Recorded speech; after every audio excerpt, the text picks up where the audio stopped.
이여성교회가 저희 예배인들을 잘 합니다. 이여성교회의 특징은 말을 참 예쁘게 하는 거, 그죠? 예. 기도하는 것도 얼마나 말을 예쁘게 하시고, 네 분 다 아주 말 예쁘게 하는 분들이 예배를 잘 인도해 주셔서 너무 감사합니다.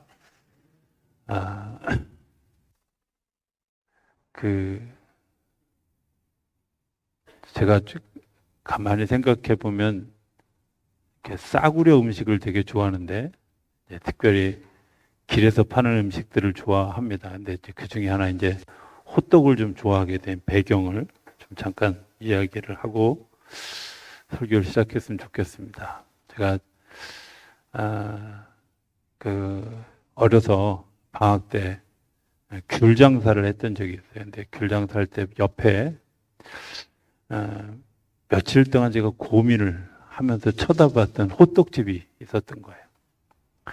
근데 호떡에 뭐라고 써놨냐면 3개 1,000원인데, 그러니까 이게 1970년대 중반이니까 그냥 이해하세요. 3개 1,000원이어도 되게 비싼. 난 3개 1,000원이었는데 거기에 뭐라고 써있냐면 한 개는 300원이야. 그래서 제가 분명히 산수를 못할 거다. 제가 머리가 나쁜가 보다. 그런데다 그 아저씨가 되게 이렇게 허름하게 옷을 입어서 아마 저 아저씨는 학교를 다닐 때 앞문으로 들어갔다 뒷문으로 나왔나 보다. 이렇게 생각을 했어요. 그렇게 이제 고민을 하다가 어느 날 잘난 척하고 제가 가서 아저씨, 아니 1,000원에 4개를 줄 거면 가격을 400원을 받아야지 300원을 받으면 이거 손해보시지 않냐고 이렇게 당당하게 가서 얘기를 했는데 이 아저씨가 전혀 당황하지 않고 뭐라 그러냐면 하나만 사 먹는 사람은 분명히 돈이 없는 사람일 거다. 그래서 싸게 준다는 거예요. 제가 얼마나 부끄러웠는지 그리고 되게 마음에 그래서 제가 그 아저씨가 만든 호떡이 맛있는지 맛없는지 모르지만 열심히 먹었던 장사하다 배고프면 가서 사 먹고 그랬던 기억이 있습니다.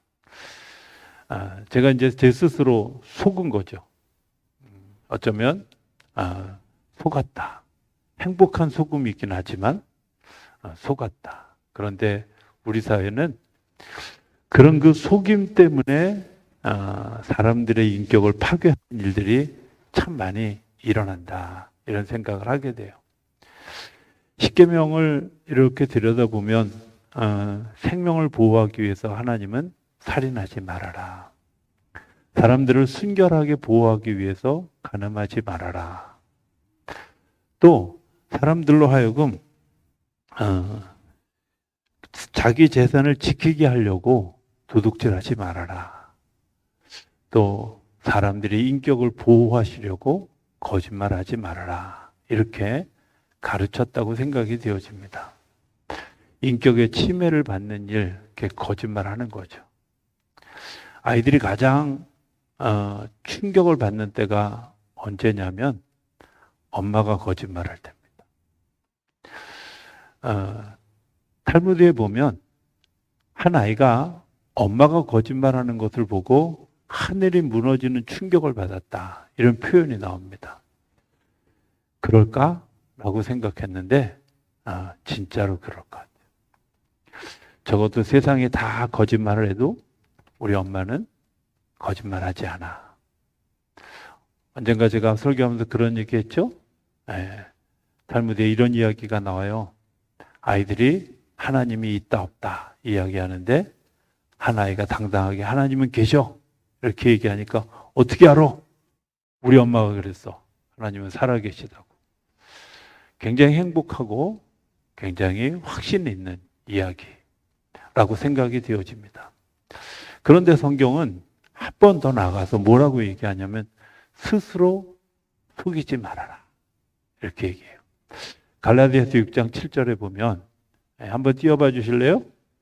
전달이 잘 됐는지 대답을 안 해서 스스로 속이지 말라. 하나님은 업신여김을 받지 아니하시나니 사람이 무엇으로 심든지 그대로 거두리라. 여러분들, 우리가 스스로 속이는 일들을 해요. 스스로 속인다는 말은 하나님을 속이게 되고 마침내 이웃을 속이게 돼요. 우리가 때로 자유를 주장해요. 자유롭게 살고 싶다. 그럴까요? 그런데 자유의지, 이 자유로운 삶의 모습이 책임이 없다면 그는 방종주의가 되고 방종을 선택하는 일들을 하게 된다는 겁니다. 왜? 스스로 속이고 하나님을 속이고 이웃을 속이기 때문에 그렇습니다. 스스로 속이는 일이 위험한 일은 어떤 거냐면 내가 스스로 속고 있는지도 모르고 속인다는 거예요. 다른 사람을 속이는 건 적어도 양심이라고 하는 과정을 거치는데 자기가 자기에게 속는 것은 그 과정을 거치지 않는다고 하는 겁니다.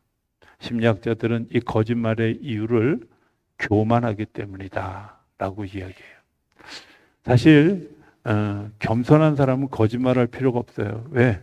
모르면 그냥 모른다 그러면 되거든요. 그렇잖아요. 그런데 모르면서 아는 척 하려고 하니까 내가 모르고 있는데 내가 많이 알고 있는 것처럼 하려고 하다 보니까 그 교만함이 거짓말을 만들어낸다는 겁니다. 라이놀드 리버는 이렇게 얘기해. 인간의 깊은 악은 교만이다. 자기도 모르는 교만이다. 우리가 모르는 사이에 스스로 속고 있는 거죠. 어떻게 속고 있을까? 우리가 권력의 교만을 가지고 있죠. 내가 힘이 있다라고 생각해요. 그런데 힘이 없다는 걸 알게 되죠. 그죠? 대통령이 되면 힘이 있다 이렇게 생각했는데 우리나라 대통령은 힘이 없다는 사실을 역사가 계속 증명하고 있는데도 그러면 대통령만 되면 사람들이 스스로 교만해서 속고 있죠.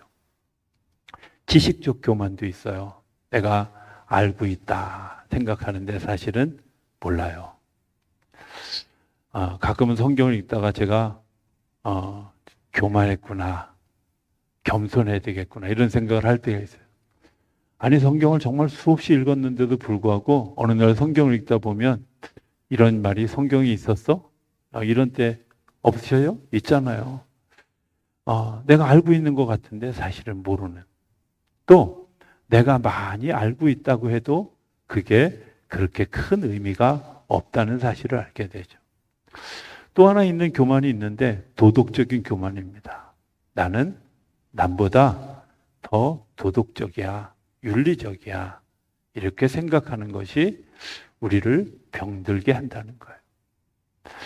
욥이 가지고 있던 고통이 뭐였어요? 욥이 친구들이 계속해서 하는 말에 대해서 반박할 때 뭐라고 얘기해요? 아니야, 나는 너보다. 다툴 때 가장 많이 쓰는 말이 뭔지 아세요? 너는 안 그래? 그 속에는 나는 깨끗해, 나는 너보다 나아라는 교만함이 들어있기 때문에 우리가 스스로 속는 거죠. 스스로 속이지 말라고 이야기합니다. 아는 줄 알았는데 모르고요. 가진 줄 알았는데 없고요. 내가 믿음이 있는 줄 알았는데 믿음이 없다는 사실을 생각하면 알게 되고 그럴 때 내가 얼마나 초라해지는지. 오늘 본문은 우리에게 이렇게 얘기합니다. 내 자신을 확증하라고.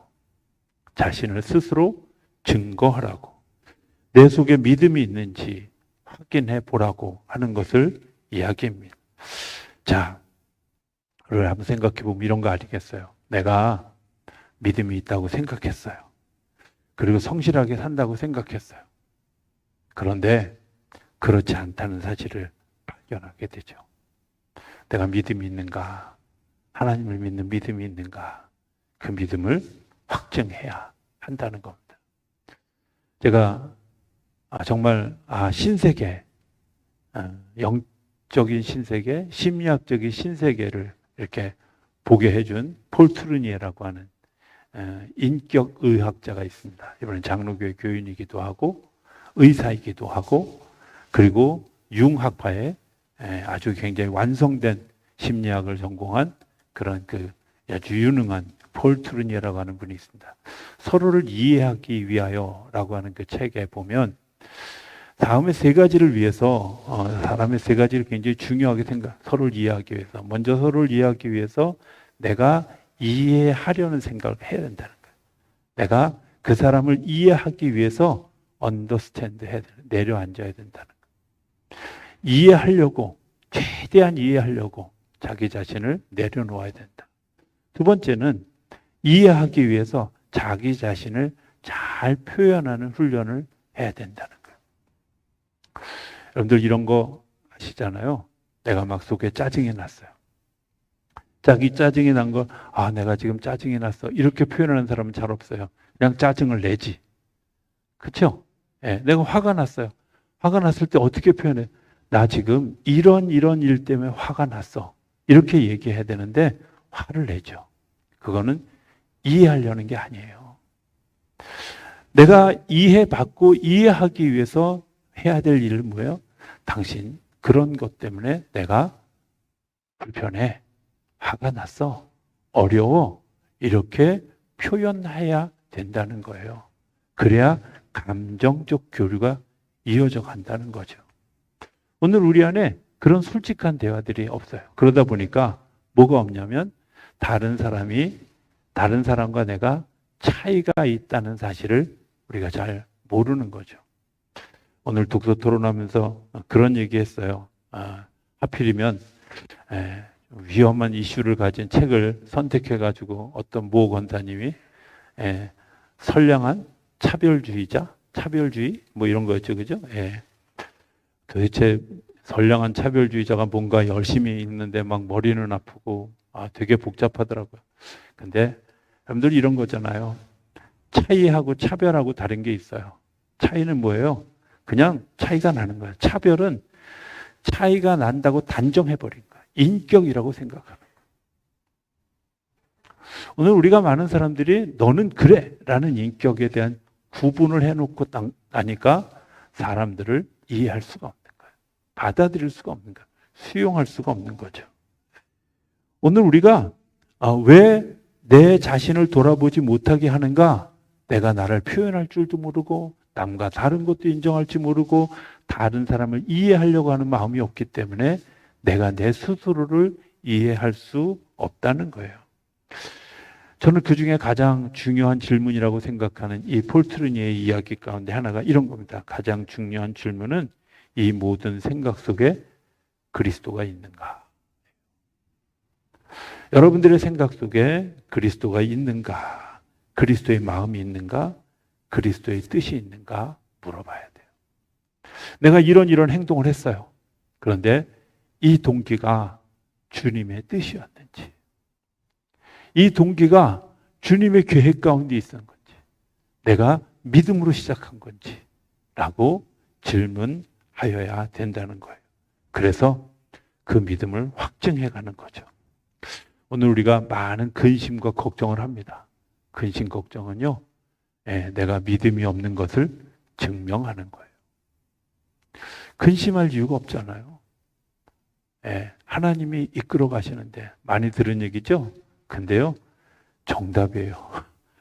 진실은 어디 있는지 아세요? 단순함에 있어요. 진실은 단순함에 있지 복잡하지 않아요. 근데 사람들이 복잡하게 생각하죠. 근심한다, 염려한다. 성경은 이렇게 얘기해요. 근심하고 염려한다고 키를 한 잔 더 할 수 있느냐? 아니요. 안 되는 거 뻔히 알아요. 근데 왜 해요? 우리의 의심하는 습관, 믿음 없는 우리의 교만함이 우리를 그렇게 한다고 하는 거예요. 그래서 주님은 오늘 이 고린도후서 13장은 우리에게 뭐라고 얘기하면 너희가 믿음이 있는가 확증해라. 증명해봐라. 너희 자신을 시험하고 너희 자신을 확증해봐라. 이런 얘기를 해요. 마태복음 4장에 나오는 예수님이 시험받은 이야기, 예수님이 세례를 받으신 후에 세례받고 난 다음에 하늘로부터 음성이 들렸어요. 무슨 음성이 들렸냐면 이는 내가 사랑하는 아들이요 내가 기뻐하는 자다 라고 이야기했어요. 여러분들 그런 이야기를 들을 때 우리가 내가 기뻐하는 자구나, 내가 사랑한 이렇게 믿어지십니까?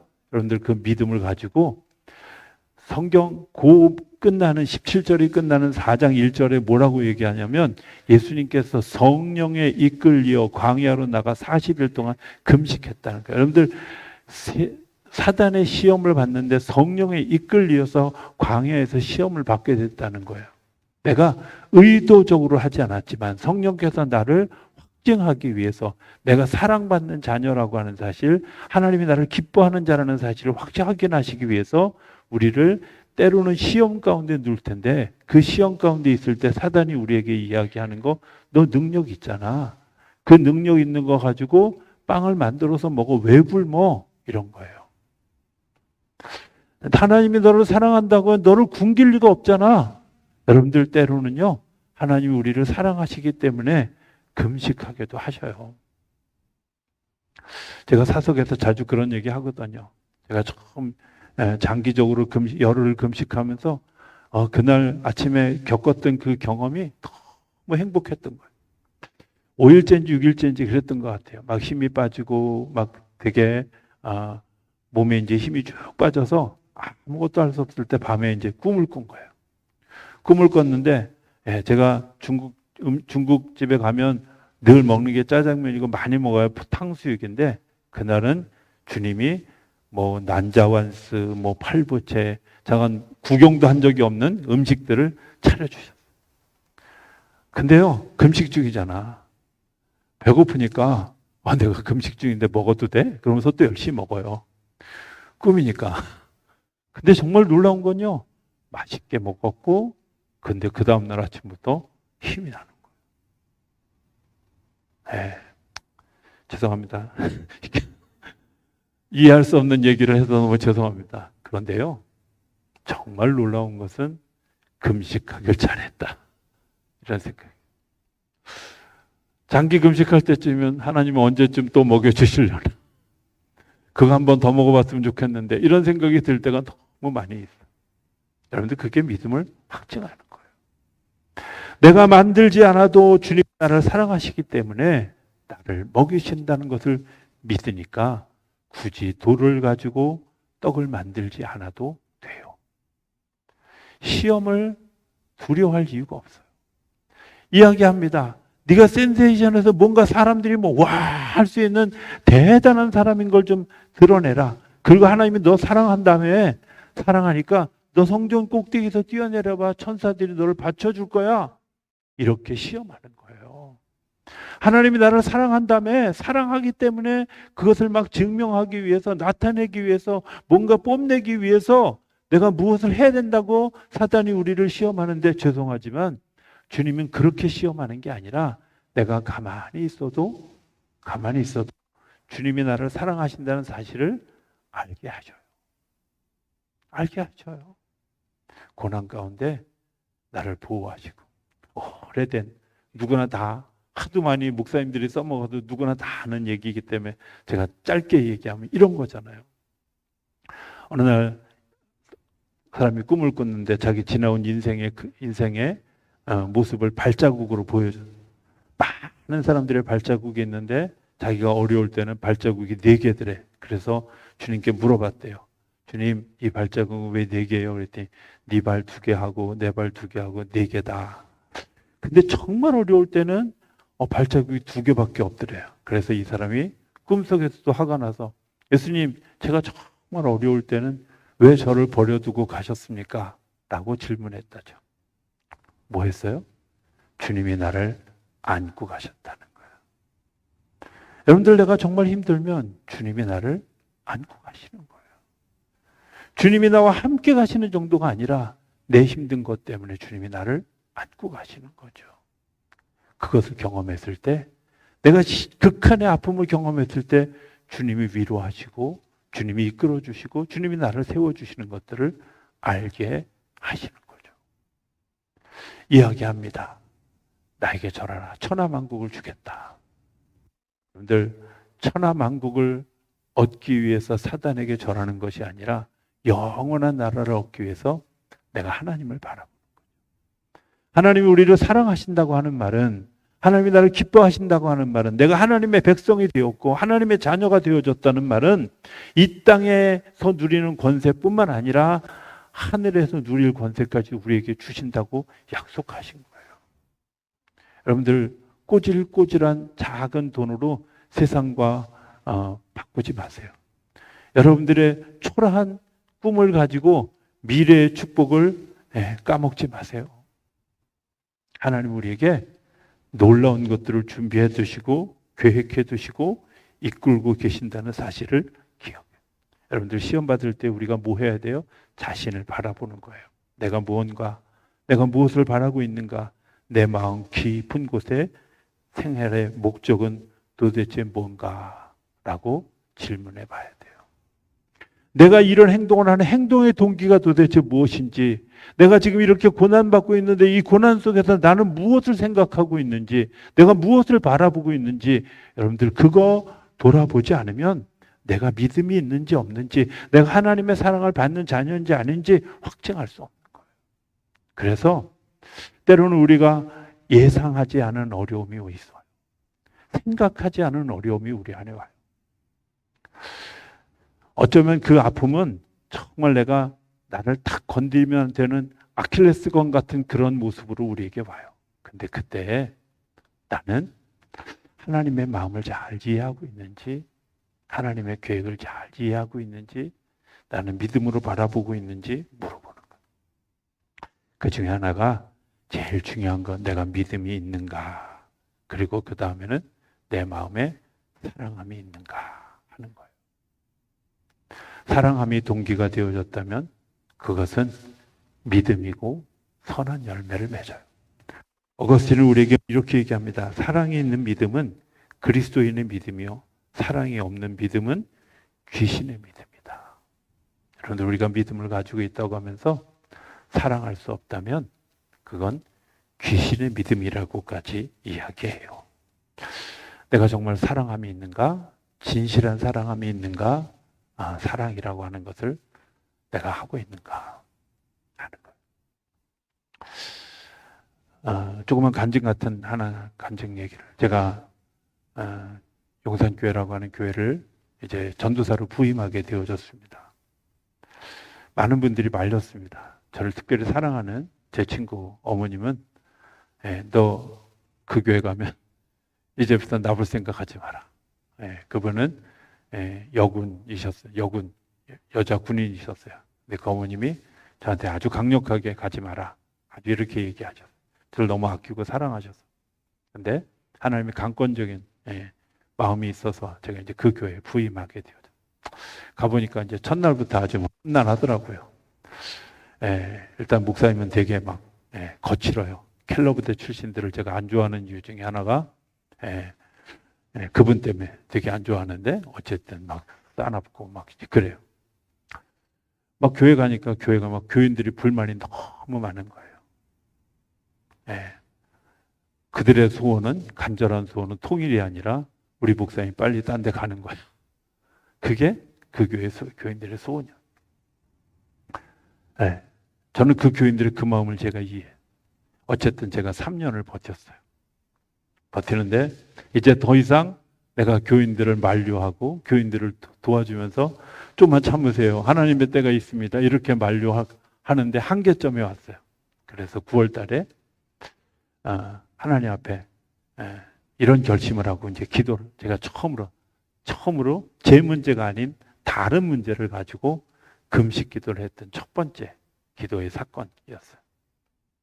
금식 기도를 하는데 저에게 하나님이 말씀으로 계속 말씀하셨던 이야기가, 하나는 세 가지를 기억해라. 하나는 교회가 살고 교인들이 살고 목사님이 사는 길을 택해라. 네가 이제 이 일들을 위해서 진행하는데 잊어버리지 말아야 될 게 있다. 내가 하는 일이 분노나 화나 이런 것들이 아니라 사랑함이 전제되어지지 않으면 하지 마라 하고 말씀해 주셨어요. 그리고 너는, 그 목사님이 다른 교회 가면 너도 그만둬라, 타입해라. 이게 조건이었어요. 제가 정말 놀랐던 건요, 그 금식이 마지막 날 끝나는 날 오후에 권사님 한 분이 저에게 우리 옆집에 응급실에 아이를 데리고 갔다가 집에 돌아왔는데 아무래도 전도사님의 기도가 필요할 것 같아요. 그래서 신방을 좀 갔으면 좋겠습니다. 예. 그래서 이제 신방 가는데 티를 내지 않으려고, 금식하는 티를 안 내려고 며칠 전에 시장에서 산 하얀 이런 자켓을 입고 이제 신방을 갔어요. 아이가 막 이제 울고 있는데 너무 안타까운 거야. 뭐 2돌도 안 된 아이였어요. 울고 있는데 그 아이를 안고 정말 예수님의 마음을 가지고 기도하게 하시더라고요. 그래서 그 아이를 안고 기도했어요. 네, 딴 데 같으면 얘가 우는 이 울음에 눈물이 여기 베일까봐, 며칠 전에 산 양복이니까 시장에다 샀지만 어찌됐든 뭐 거기에 코가 묻을까 두려울 텐데 그런 거 없이 그냥 그 아이를 안고 정말 간절히 그리고 나서 그 주 주일날 그 권사님이 로션을 가져오셨어요. 스킨 로션을. 왜 가져왔냐 그랬더니 사실 그 아이가 병원에 갔는데 집에 가서 임종을 맞이하라고 집에 가서 죽으라고 보냈다는 거예요. 근데 살아났다는 거예요. 남의 일이라고 좋아하지도 않아요. 어찌됐든 살아났다는 거예요. 근데 제 마음속에 들려진 마음이 뭐였냐면요, 그래, 하나님이 내가 금식하고 결정한 하나님 말씀하신 것들을 지킬 때 살아나는 역사가 일어나게 될 줄로 믿어. 그리고 나서 그때부터 그 다음에 5월까지 치열하게 버티고 싸우고 제 마음속에 사랑함을 잊어버리지 않고 버티고 결국은 목사님 딴 데 가시고 교회가 살아나고 저는 새로 부임하신 목사님 오신 그 다음 주에 사임하고 또다시 야인으로 돌아왔어요. 그때 저에게 들려주셨던 주님의 마음이 그거예요. 사랑함으로 해라. 사랑할 수 없다면 포기해라. 제 마음속에 깊이 남아있는 굉장히 그 사랑을 지키려고 제가 했던 일들이 뭐였냐면 2가지였어요.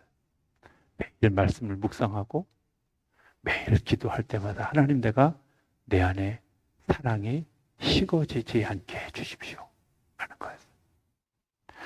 내 안에 사랑이 식어지지 않게 해주십시오. 하나님의 약속이잖아요. 살리겠다는 약속이잖아요. 하나님, 내 안에서 믿음이 사라지지 않게, 내 안에서 사랑이 사라지지 않게. 오늘 이 안에, 우리 안에 하나님이 약속이 주신 약속이 있습니다. 그런데요, 왜 우리가 그 약속들을 잊어버릴까요? 우리 스스로 속는 거예요. 이루어지지 않으면 하나님이 약속하지 않으신 거야? 아니요. 약속하셨는데요, 내가 그 약속을 믿음으로 받아들이지 않았고요, 내가 그 약속을 지키기 위해서 기도하지 않았던 거죠. 하나님은 한 번도 우리를 실망시킨 적이 없으셔요. 하나님이 신실하신 분이에요. 오늘도 하나님의 신실하심은 변하지 않아요. 저는 오늘 이 저녁에 우리의 가운데 여러분들에게 주신 하나님의 약속이 다시 생각나게 하실 줄로 믿습니다. 여러분들 그것을 위해서 같이 기도했으면 좋겠습니다.